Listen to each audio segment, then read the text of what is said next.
আমি এই যে টমেটো পুড়িয়ে চাটনি বানাবো। তো টমেটোটা প্রথমে যে পুড়িয়ে নিলাম একটু, এই যে পুড়িয়ে আমার নেওয়া হয়ে গেছে, পুরানো হয়ে গেল। এবার টমেটোটা আমি এখানে নেব, নিয়ে আমি একটু পুরা চামড়াটা গুলো একটু মানে টমেটোর স্কিনটা আমি ফেলে দেবো। এইভাবে প্রত্যেকটাই ফেলে দেবো।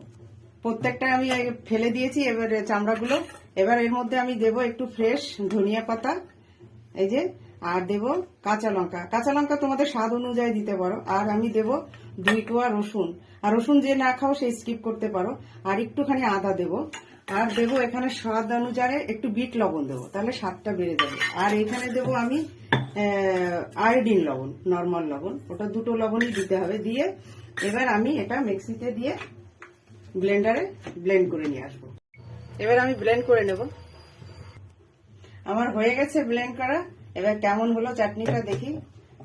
এই দেখো, এবার আমি একটু চামচে করে নিয়ে, এই দেখো চাটনিটা সুন্দর হয়েছে। খেতে কেমন হলো, যে আমি চালের একটা মোটা রুটি বানিয়েছি হাত দিয়ে না বেলে। তো এটা আমার ছেলে খুব পছন্দ করে, তো আমি একটু খেয়ে দেখবো সঙ্গে। দুর্দান্ত স্বাদ।